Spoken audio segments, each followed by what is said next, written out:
Hi, my name is Mike Powell, and I'm here at the Chess Forum to introduce some basic moves in chess, or the basic way chess is played. If you look at chess, the most important piece in chess is the king. The king can only move one square at a time, and part of what this game is about is something that goes back to ancient history. Either east or west, in ancient times, the king actually did come out to the battlefield, and he would sit on a lawn chair. You can see this in a movie called Kajimusha. So the king would sit on a lawn chair, and that's basically one of the principal ideas in chess. The objective in chess is to dominate the opposing king, not necessarily not to capture the king, but to dominate the king. And so one of the first things you try and do in a chess game is surround or attack the king in such a way that you can dominate and create a position where he is in check and cannot move. And that's done with the other pieces. The next most important piece in chess is the queen. The queen can move diagonally in any direction it wants. It can move vertically and horizontally.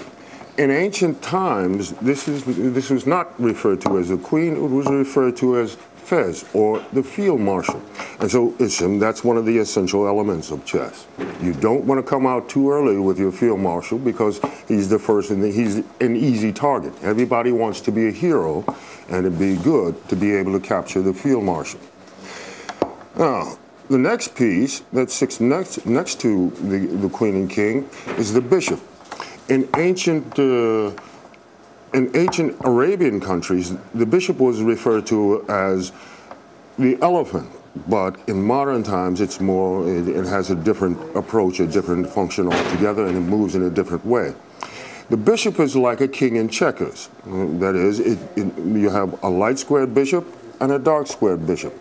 They move along the diagonals anywhere they want, up to where there's an opposing piece, but they cannot go over their own pieces. The only piece that can do that is called the knight. And in chess, the knight is the eyes of the army, something that Robert E. Lee used to say.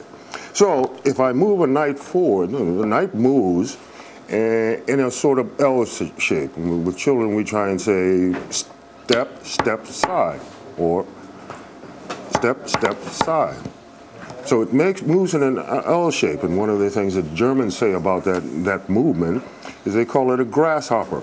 So when the knight comes out, it's all right for the knight to probe an enemy or opposing position, because if the opponent takes a pawn and threatens the knight, threatens to move the knight away, the knight is always going to a different color.